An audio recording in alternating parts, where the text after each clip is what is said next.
we have discussed nearly free electron model. In the nearly free electron model, these are the lattice points. These are the lattice points, and potential. The potential at this point is 0, and this will increase when we move away from this lattice point. So the potential shape of the potential is triangular. Okay, shape of the potential is triangular. At this point, this will be the potential will be maximum and then decrease when we come to this point, and when we come to this point also, that will decrease. The potential will decrease. But making the wave function for this triangular shape potential is very difficult, and to solve the Schrodinger equation is very difficult. So Kronig-Penney model. In Kronig-Penney model, he suggested that the potential inside the crystal is approximated to the shape of a rectangular steps. We need to assume the potential is rectangular shaped, and he could explain through this Kronig-Penney model. He could explain the difference between conductors, insulators, and semiconductors, and he explained the energy gaps in between them. Okay, so this is the good model to explain this kind of properties of the conducting properties of the material. Okay, and this is he assumed this is the shape of the potential. This is the shape of the potential, and let me consider this as point minus b, and minus b. This is the point A. Okay, minus b. This is the point A, and this is taken as 0.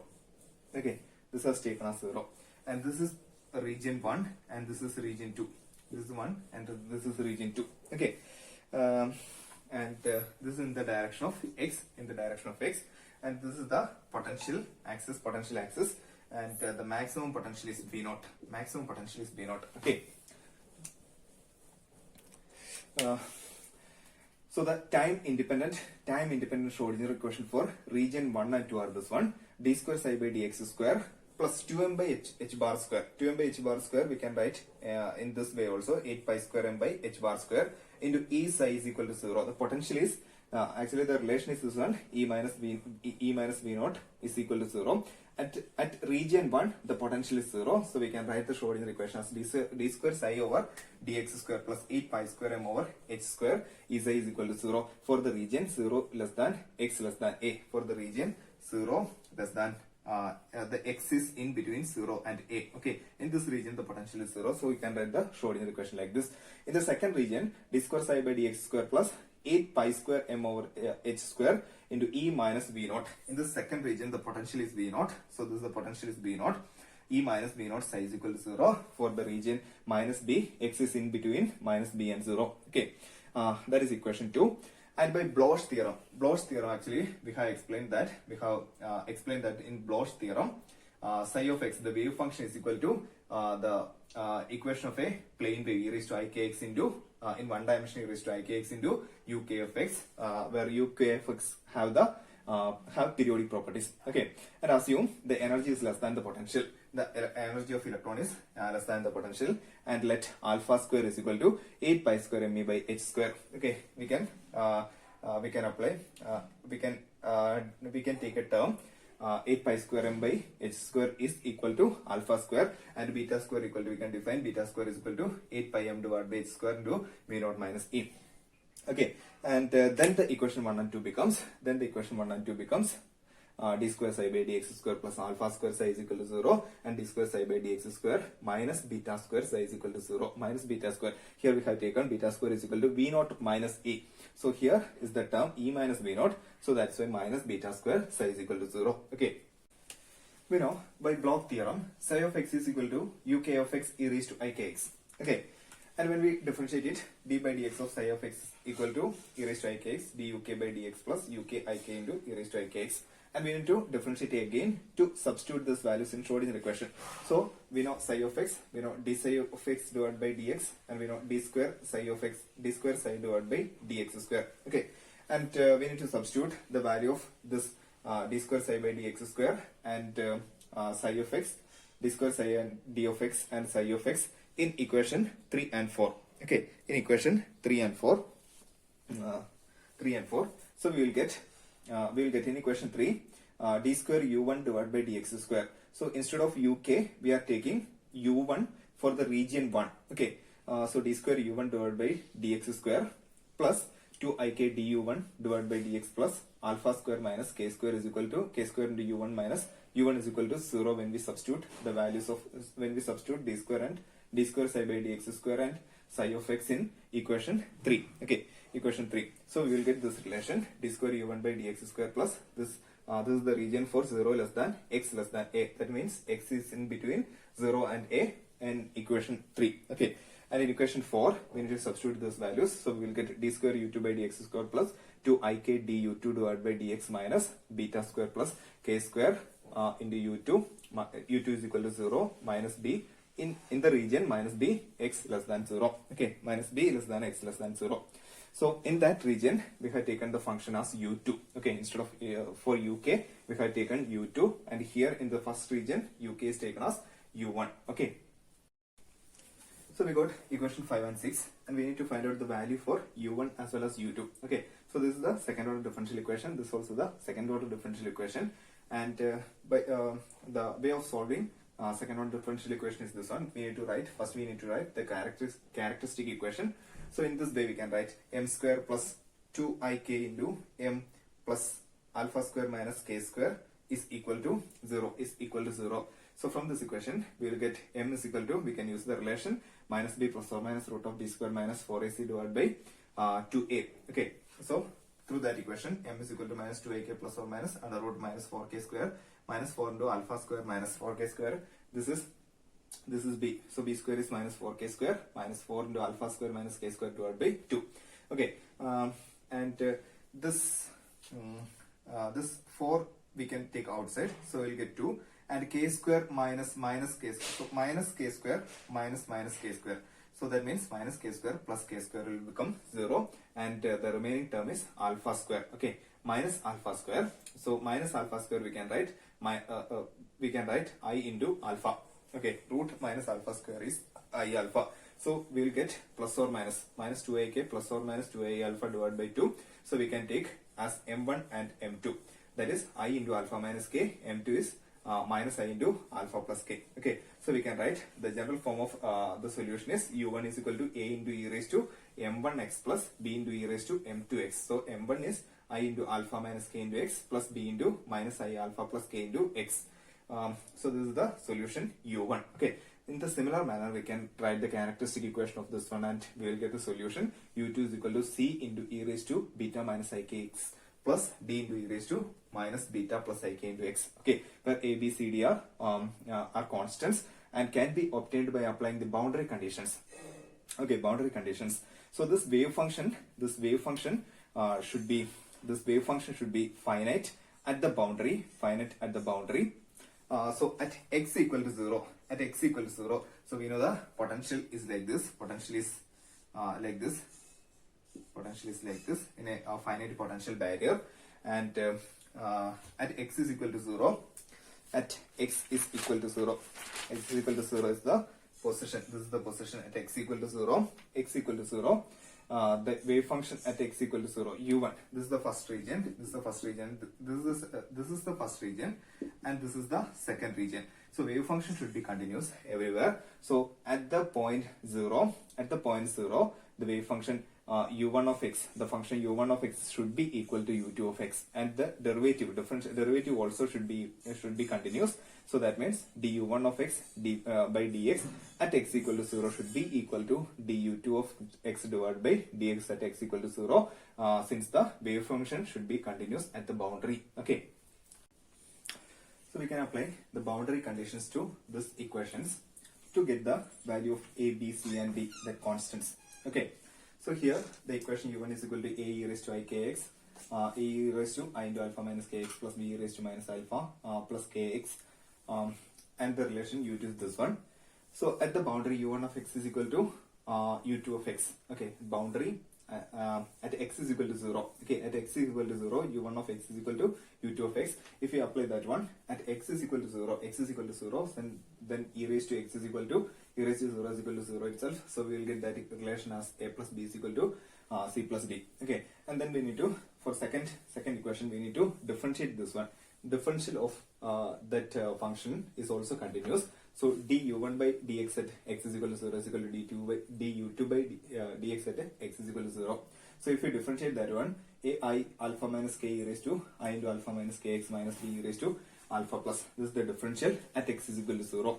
And this is the differential du2 by dx at x is equal to 0. If we equate that one, we will get, okay, at x is equal to 0, we need to substitute x is equal to 0 here. So we will get I into alpha minus k into a minus I into alpha plus k into b is equal to b, beta minus ik into z minus beta plus ik into d. Okay, and next one, at the boundary x is equal to a, at the boundary x is equal to a, the x is equal to a. This was our potential function. This is the potential, and this is the distance x, and this is the point where x is equal to a. This is the point where x is equal to a. So that means u1 of x at x is equal to a is equal to x is equal to a is equal to this is minus b. Okay, this is minus b. The function at this point is equal to function at this point, since the lattice is periodical. Okay, so we can apply this condition. U1 of x at x is equal to a is equal to u2 of x at x is equal to minus b. We will get the relation a raised to I alpha minus ka plus beta b into e raised to minus I alpha k into this relation. And if we differentiate that one, the differential also will be continuous at x is equal to a and x is equal to minus b. Du1 by dx at divided by dx at x is equal to a is equal to du2 of x divided by dx at x is equal to b. So from that relation, we will get the equation 12. This equation. Okay, so look at this equation. Equation 9, 10, 11 and 12. 9 and 11. 9, 10, 11 and 12. So we are getting 4 unknowns a, b, c and d, and we are getting 4 equations. So by using determinant to determinant of the coefficients of a, b, c, d, and we need to equate that one into 0. So we will get the value. We will get one relation from that. Okay, that is the purpose of writing this equation.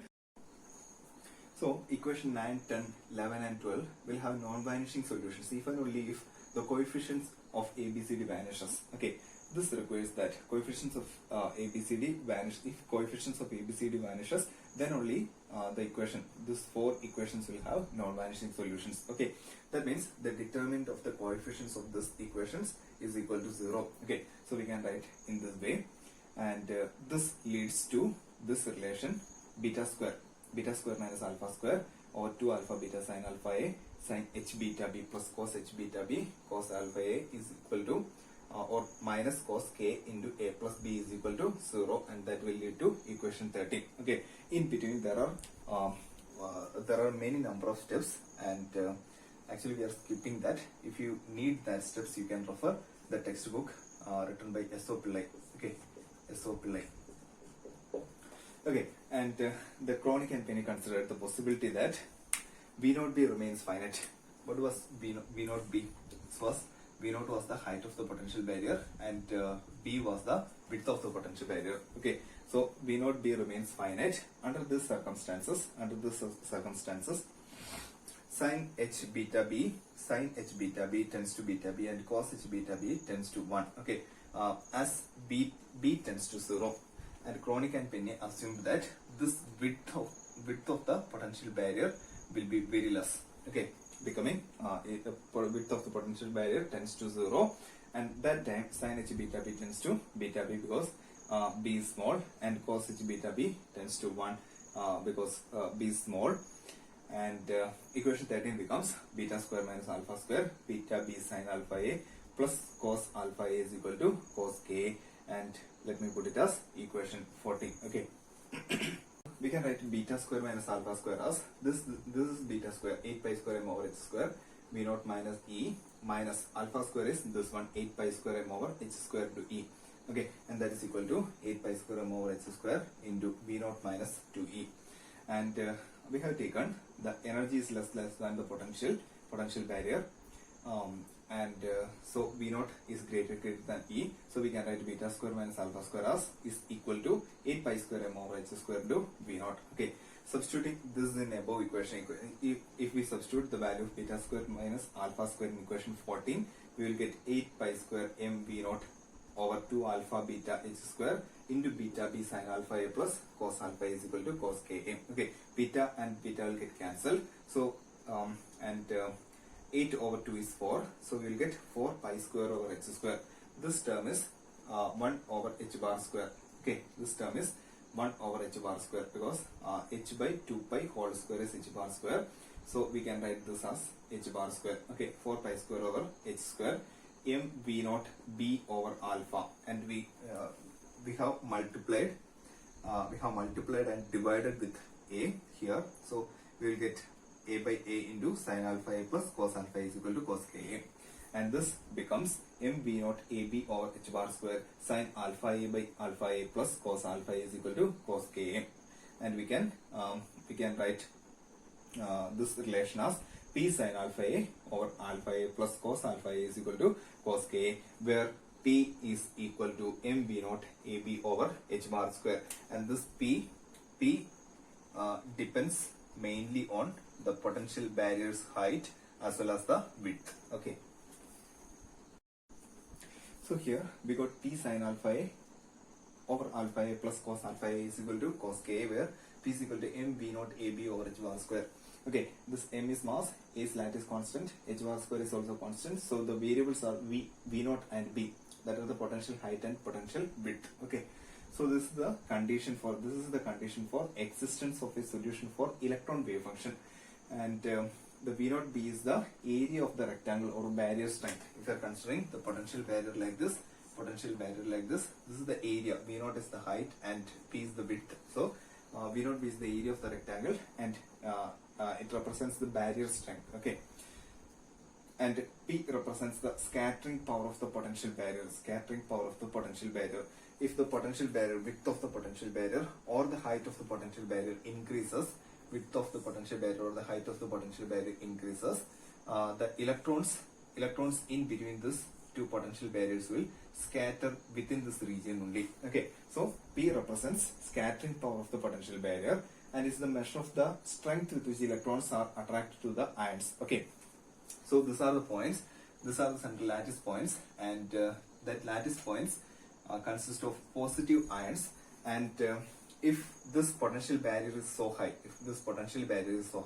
then this electrons will attracted towards this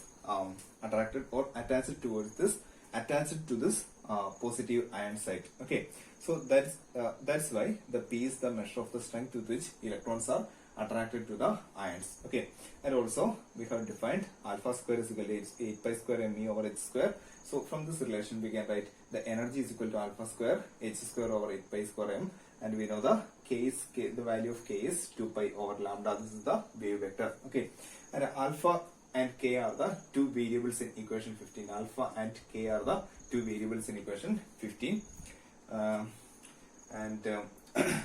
Look at this relation, equation 15.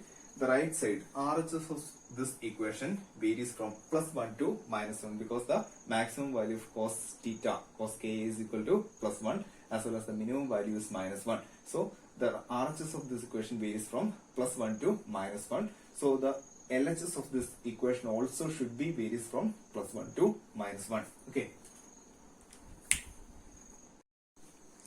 Okay, so we got the relation P sin alpha a over alpha a plus cos alpha is equal to cos ka, and here we are drawing a graph of P sin alpha a over alpha a plus cos alpha a versus alpha a. Okay, so we will get the relation. P sin alpha a over cos alpha a. Let P is equal to 3 pi by 2. We are taking a constant value for P, and that is equal to 3 pi by 2. If P is equal to 3 pi by 2, actually P is related to V naught and B, the barrier height as well as the barrier width, and P has taken as 3 pi by 2. So we will get a graph like this. Okay, so when alpha a is equal to 0, we will get P sin alpha a over alpha a plus cos alpha a is equal to 3 pi by 2. Okay, if alpha is equal to 0, this is sin 0 over 0, 0 over 0. So we need to apply L'Hospital's rule. So we will get the derivative of this one, sin alpha is a cos alpha a over derivative of this one, alpha is a plus cos alpha a, and that is equal to 3 pi by 2 cos alpha. If alpha is equal to 0, then cos 0 plus cos 0 is equal to, we will get 5.71.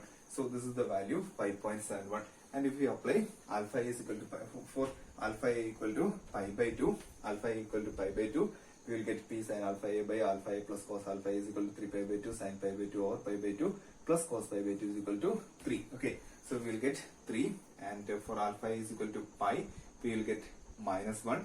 When alpha is equal to 3 pi by 2, we will get minus 1. When alpha is equal to 2 pi, we will get 1.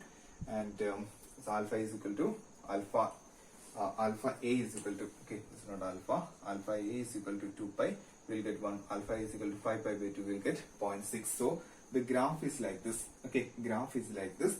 And the importance of this graph is the right side of this equation, cos ka should not exceed plus 1 as well as minus 1, should not exceed plus 1 as well as minus 1. So the solutions are, the allowed ranges of alpha a, it should not exceed plus 1 as well as minus 1, So this is the allowed values.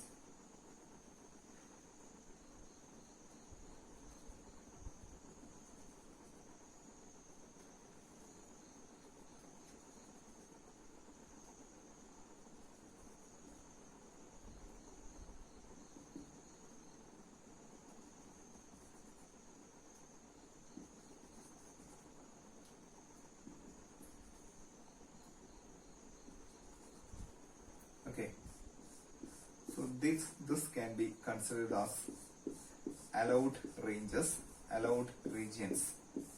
Okay, allowed regions, because the RHS of equation 15, can vary from plus 1 to minus 1. Okay, so these are the allowed regions for the values alpha a. Okay. So, let us conclude this one. The information from the graph. The allowed ranges of alpha a, which permits a wave mechanical solution to exist, are shown by shadow portions. The allowed values of alpha a, which permits the wave mechanical solution to the solution to exist, is this shadow portions. Thus, the motion of electrons in a periodic lattice is characterized by the bands of allowed energy separated by forbidden regions. Okay, if we consider an electron in a periodic lattice, these are the periodic lattice, and we are considering the potential barrier in between this lattice points.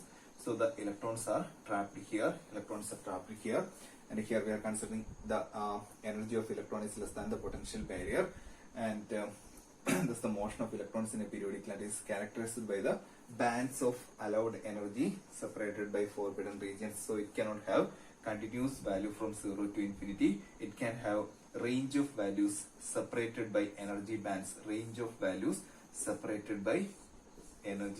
It cannot have it have the forbidden region. Some value of energy this electron cannot have some value of energy that are forbidden region. This electron can have some particular range of energy, that is allowed regions. Okay, and the second point is, as alpha a increases, the width of the allowed energy bands increases. The width of the allowed energy bands increases. The width of this energy band is larger than the width of this energy band, and that is larger than the width of this energy band. Okay, and width of forbidden band decreases. This is the width of forbidden band here, but this is the width of forbidden band here. So the width of the forbidden band decreases when alpha a increases. Okay, so for a varying beam, if V naught be large, the value of V naught b will become large, the value of P is large, that means LHS of the equation crosses plus 1 and minus 1 region is steeper angle.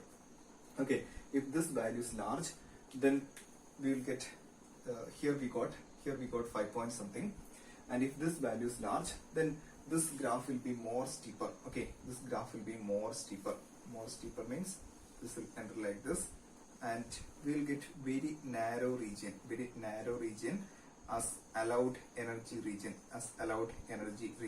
Okay, and the forbidden region will be more wide. Forbidden region will be more wide. The allowed bands are narrower and forbidden bands are wider, and this graph will be more steeper. Okay, when alpha a is equal to n pi, when alpha a is equal to n pi, that means 1 pi, 2 pi, 3 pi, etc. That means 1 pi, this is the point pi, and this is the point 2 pi, this is the point 3 pi, and this is the point 4 pi for value of alpha a. When alpha a is equal to plus or minus n pi, cos alpha a is equal to cos ka, and ka is equal to plus or minus n pi, and k is equal to n pi over a plus or minus. These values of k are points of discontinuity in EK curve. So these values of alpha a are point of discontinuity. This is the point where forbidden region starts. So in terms of wave vector, that means in terms of energy, these values of k are the points of discontinuity in energy wave vector curve. Okay. So if p tends to infinity means V naught B tends to infinity. That means the height of the potential barrier should be infinity. The electrons cannot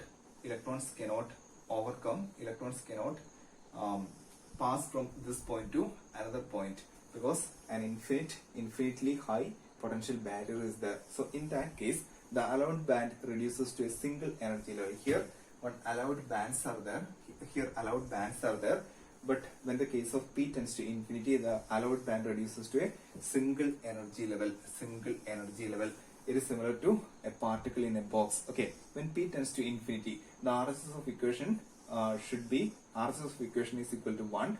So the LHS of equation also should be 1. So when p tends to infinity, this term should be equal to 0. Sin alpha a tends to 0, or alpha a is equal to n pi plus or minus n pi. That means alpha square is equal to n square pi square by a square, and that is equal to alpha square is 2me over h bar square. So we will get E as n square pi square h bar square over 2ma square. This is the energy levels of a particle in a box, and we are familiar with this equation. Okay, and the energy level in this case are discrete, and result is similar to the energy level of a particle in a box. For large p, tunneling through the barrier becomes almost impossible. Okay, tunneling through the barrier becomes almost impossible. And next we are considering another case. If p is equal to 0, that means in this case we can consider this as perfect insulator. Okay, for perfect insulator, the electrons cannot move one place to another place, and in this case p tends to 0 leads to p tends to 0. That means the potential barrier height of the potential barrier will be equal to 0. So the electron can move anywhere in the material, inside the material. So in that case, if p tends to 0, leads to cos alpha a is equal to cos ka, and alpha a is equal to ka, alpha is equal to k, alpha square is equal to k square, and 2me over h bar square is equal to k square, and the energy is equal to k square h bar square over 2m. These are continuous values of energy. Okay, energy can take any values. There is no bands. This is the case of perfect conductor. We can consider this case. Okay, the energy, there is no potential barriers. So the particles are free inside the material. So E is equal to k square h bar square over 2m. K square h bar square over 2m. Okay. So equation 17 is appropriate to completely free particle, and hence no energy levels exist. All energies are allowed to the electrons. Okay. So we can differentiate these three cases. This is p tends to infinity. This is p tends to infinity. This is p is equal to p tends to 0. This is p tends to 0. At that time, all energy values are allowed. When tight banding, that means p tends to infinity, only some particular single energy levels are exist. And in intermediate case, there are energy bands exist. Okay, energy bands exist. From this much energy to this much energies, any value can take. This much energy to this much energy, any value can take. And this region is forbidden region. Okay.